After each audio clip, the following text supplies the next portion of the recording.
Merci beaucoup, Aldo. Tout d'abord, nous sommes très heureux, Angélique et moi, de vous retrouver, même si nous aurions préféré être en présentiel, bien évidemment, comme on dit aujourd'hui. Mais c'est très important pour nous de garder de garder le contact avec vous. Donc, si vous êtes d'accord, je vais partager avec vous comment L'Oréal gère cette crise, comment on fait, quelles sont nos priorités. Et donc, voici le sommaire, si vous en êtes d'accord. On va commencer à faire un très rapide point sur le chiffre d'affaires au 30 septembre 2020. Pour revenir ensuite un petit peu en arrière avec le premier semestre. Pourquoi? Parce que vous savez, pour ceux qui ont l'habitude de nous suivre, qu'on ne publie rien sur les résultats et sur la rentabilité au trimestre, mais nous publions au semestre. Donc je reviendrai sur le premier semestre pour bien vous montrer les choix que nous avions faits et avec une résilience des ventes et surtout une solidité des résultats.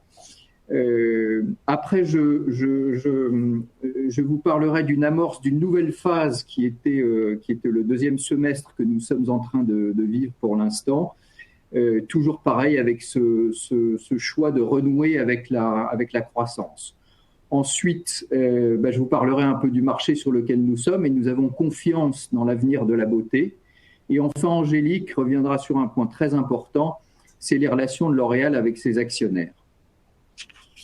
Donc, le chiffre d'affaires pour l'instant au 30 septembre 2020.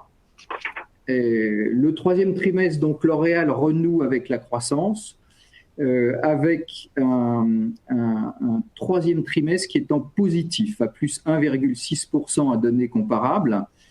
À fin septembre, nous étions à 20,1 milliards d'euros de chiffre d'affaires et donc avec un cumul à moins 7,4% à données comparables.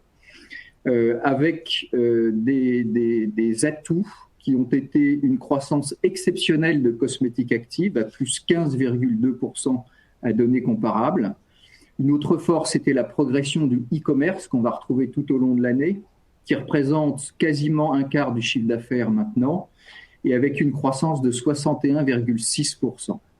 Enfin, une croissance très forte en Chine continentale, avec 20,8% de croissance à données comparables. Donc voilà nos grands atouts pour un retour à la croissance au troisième trimestre. Donc je vais revenir, si vous voulez bien, sur le premier semestre pour bien comprendre nos actions et nos priorités, avec deux messages forts, c'est la résilience des ventes et surtout aussi la solidité des résultats, ce qui a été avantageux dans le comparatif avec certaines autres sociétés. Donc, premier point important, c'est que au premier semestre, L'Oréal a surperformé le marché, qui était assez fortement négatif, entre moins 13 et moins 14%, où L'Oréal a affiché à moins 11,7%. Donc cette surperformance du marché qui constitue toujours un de nos objectifs importants. Le message de ce slide que vous voyez à l'écran, c'est que le point bas a été touché au mois d'avril, à moins 34,3%, et que depuis ce mois d'avril, le chiffre d'affaires ne cesse de remonter petit à petit pour atteindre une croissance positive à partir du mois de juillet, et comme je vous l'ai dit tout à l'heure, à plus 1,6% au troisième trimestre. Alors, ce redressement, il est contrasté, comme souvent d'ailleurs, chez nous. Nous avons trois divisions qui surperforment le marché. Une performance absolument extraordinaire de cosmétiques actives, OS1, et qui se confirme par la suite, comme je vous l'ai dit tout à l'heure, avec plus 9% sur un marché qui était à moins 4%. Les produits professionnels qui surperforment aussi le marché et qui ont fait un troisième trimestre extrêmement bon, à plus 11%. L'Oréal Luxe aussi qui surperforme le marché. Et le produit public, le grand public, a souffert en fait de son empreinte dans le maquillage qui est extrêmement importante.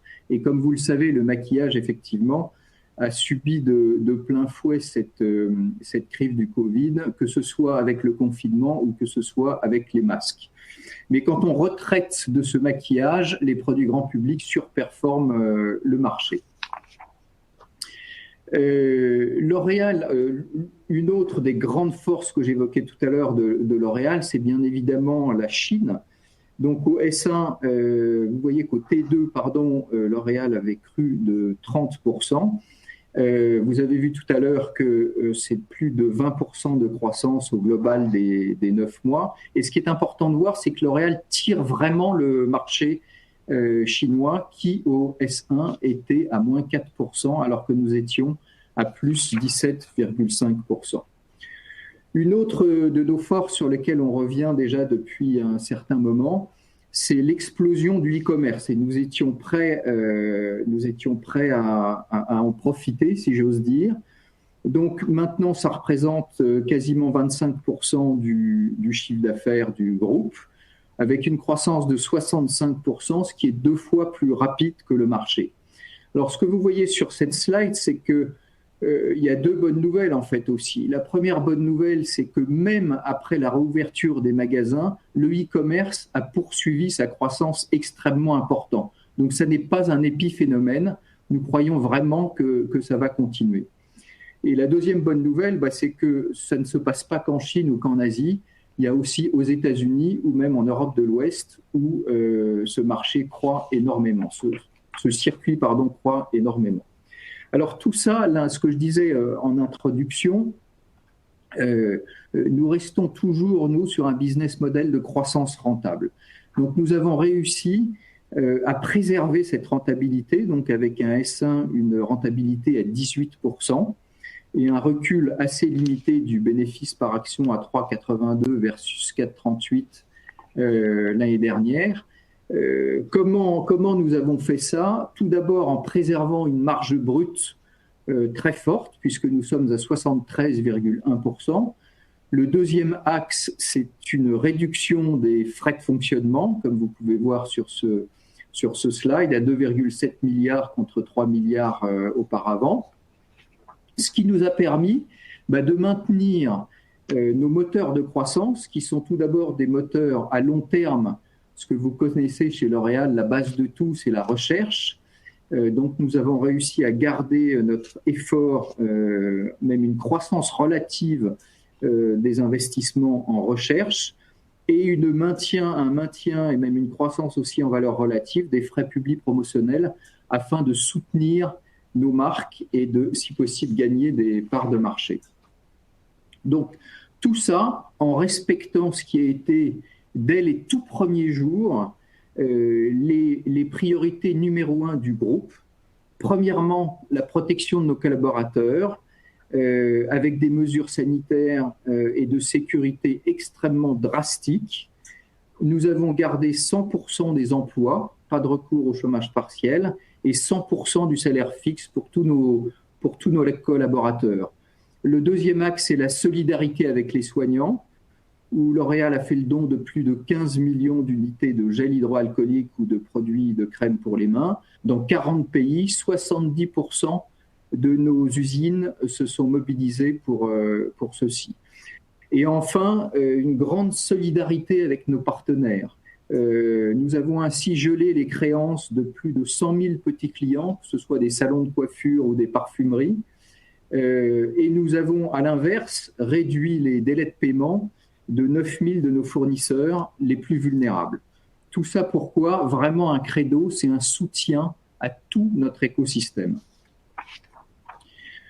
Donc, au S2, nous sommes fixés un objectif, c'est un retour à la croissance, un retour progressif à la croissance et un maintien de la rentabilité, bien sûr en fonction de l'évolution de la pandémie, mais ça reste toujours notre objectif. Alors, le marché semble plus porteur au deuxième semestre, même s'il y a des retours au confinement, mais les confinements sont quand même plus allégés qu'au premier semestre. Et surtout, nous voulons saisir toutes les opportunités en dimensionnant toutes les actions commerciales et marketing au plus fort.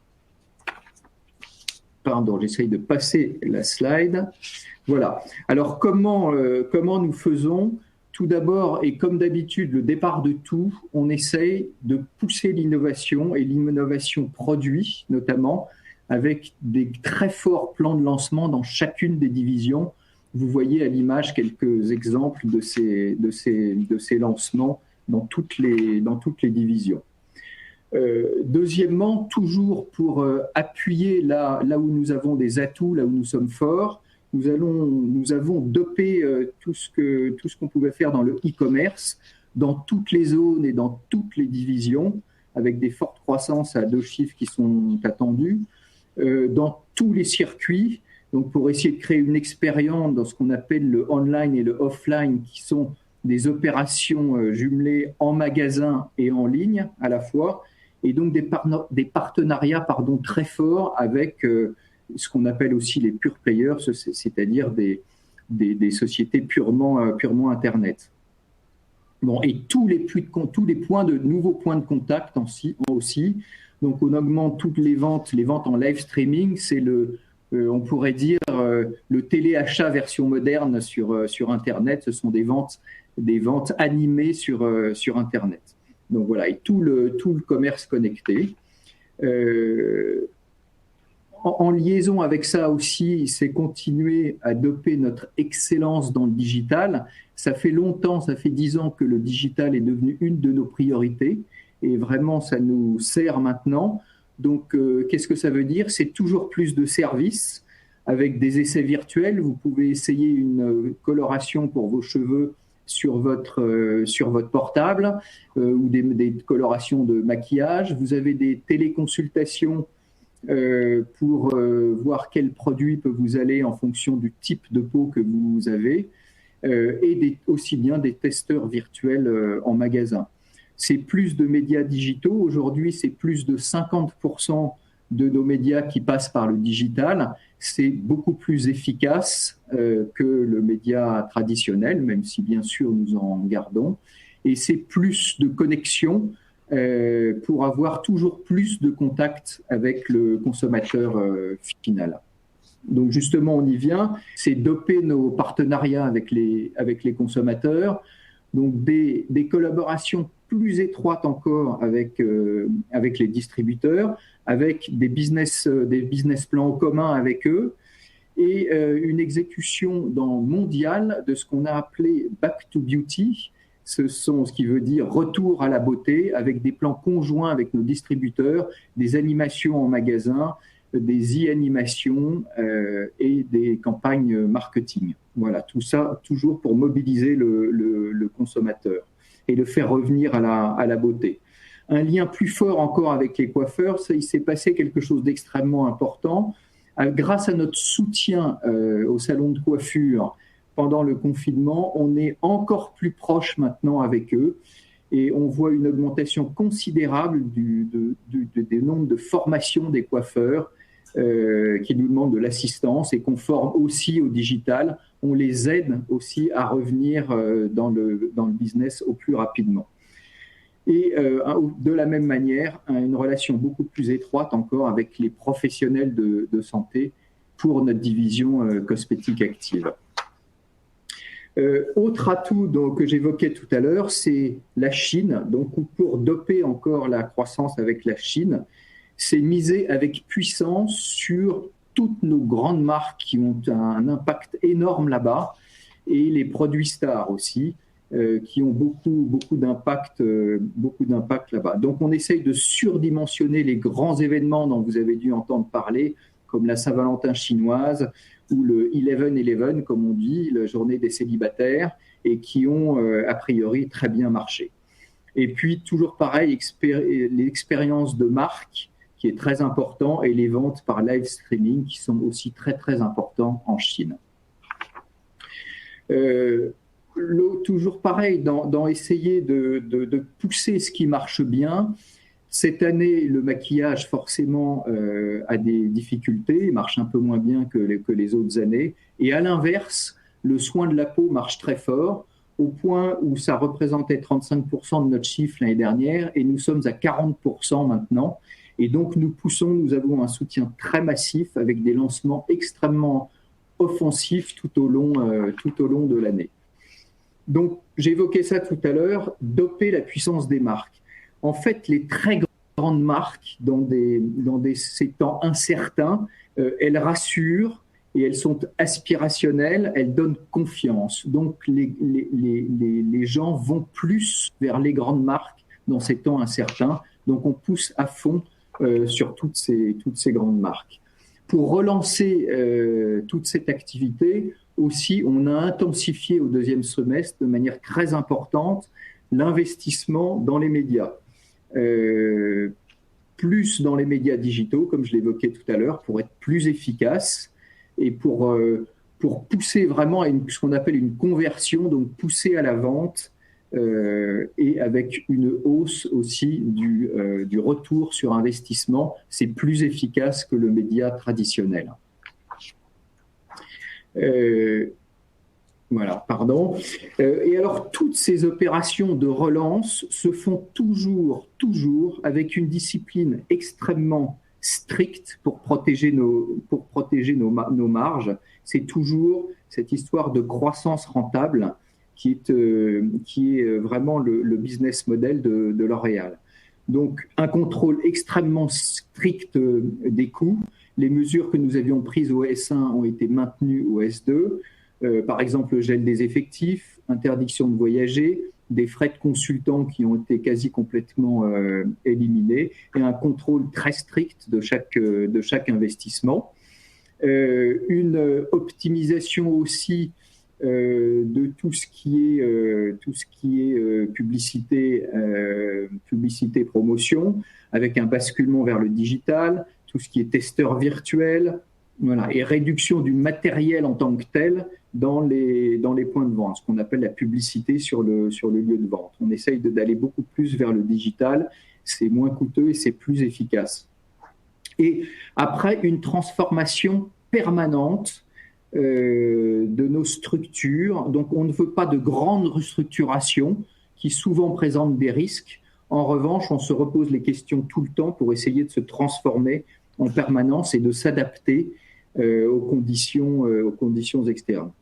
Enfin, une gestion active de notre portefeuille de marques, avec à la fois le courage de certaines fermetures, comme Clarisonic par exemple, ou la vente de Roger Gallet, et à l'inverse, des intégrations, comme vous avez dû voir, des marques Mugler, Azzaro, Tyers ou Valentino. Donc, pour ce S2 qui va bientôt se terminer, on reste plutôt confiant, même si effectivement le Covid n'est pas du tout une histoire ancienne. Nous gardons notre triple ambition de surperformer le marché, de retrouver une croissance positive des ventes à données comparables et surtout sans compromettre la rentabilité. Nous avons, ce que je disais tout à l'heure, confiance en l'avenir de la beauté. Ça, c'est important, c'est notre marché. Pourquoi ? Parce que ce marché a prouvé quand même qu'il était extrêmement résilient.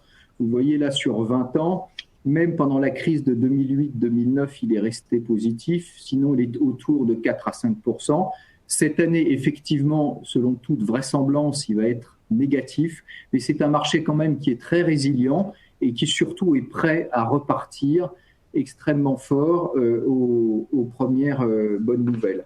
Pourquoi nous croyons vraiment que l'appétit pour la beauté va se renforcer, Tout d'abord, il y a de nouveaux consommateurs qui entrent sur le marché de manière régulière. Pourquoi ? Parce que les classes moyennes et supérieures grandissent. On voit bien en Chine, partout dans le monde, il y a une forte croissance des classes moyennes et supérieures. Il y a une population âgée qui est plus importante aussi. La consommation des hommes qui marche très bien dans les pays, qui progressent dans les pays d'Asie. En Europe, c'est pas encore très fort, mais dans les pays d'Asie, c'est en train de monter. Pourquoi aussi ? Parce que de nouveaux circuits élargissent l'accès à la beauté. On a parlé tout à l'heure du e-commerce et ça ne fait que commencer. Comme vous avez vu, ça continue à croître, même avec la réouverture des points de vente. Il y a des nouveaux besoins aussi qui génèrent des nouvelles demandes, que ce soit des demandes plus saines. On voit bien la croissance de cosmétiques actives, des demandes plus naturelles et à la fois plus responsables. Et puis des nouvelles connexions grâce au digital qui engagent encore plus les consommateurs avec des nouveaux services, notamment, comme on a vu tout à l'heure. Et nous avons... Ah, le slide ne passe pas. Pardon. Voilà. Nous avons donc tous les atouts pour, j'allais dire, profiter. C'est pas profiter, mais vraiment pour recouvrer nos atouts, oui, c'est ça, pour recouvrer notre modèle de croissance rentable et durable à long terme. Donc, sur un marché qui est fort, on a les atouts pour pouvoir capter la croissance de ce marché. Quels sont nos atouts? Tout commence chez L'Oréal, vous le savez, par la force et la puissance de notre recherche et investissement. On continue à investir quoi qu'il arrive dans cette recherche. C'est vraiment un investissement à long terme. Un portefeuille de marque qui est extrêmement solide et qui permet de répondre à tous les besoins dans le monde entier. Nous sommes à l'avant-garde dans le domaine du digital, comme on l'a déjà vu tout à l'heure. Une empreinte globale du groupe qui est extrêmement importante. C'est à la fois une empreinte géographique, nous sommes présents dans le monde entier, à la fois une empreinte sur tous les circuits de distribution et dans tous les métiers, que ce soit le maquillage, que ce soit le soin de la peau, que ce soit les cheveux, etc., etc.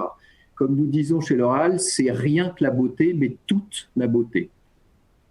J'ai évoqué le point aussi tout à l'heure, c'est une organisation et une culture qui est adaptée à cette crise et qui ne change pas. C'est-à-dire, nous avons une vision globale, mais une grande autonomie opérationnelle qui nous permet de nous adapter extrêmement vite à la condition. Dans tel ou tel pays, les conditions ne sont pas les mêmes au même moment. Et voilà. Et enfin, quelque chose que nous développons de plus en plus et dans lequel nous croyons énormément, c'est notre leadership, en matière de développement durable. Donc, pour finir cette partie, je vous cite ce que disait Jean-Paul Agon au mois de septembre et qui reste valable. En 2020, nous sommes déterminés à surperformer le marché, retrouver le chemin de la croissance, si les conditions sanitaires le permettent, et de délivrer une solide rentabilité. En 2021, L'Oréal sortira plus fort que jamais.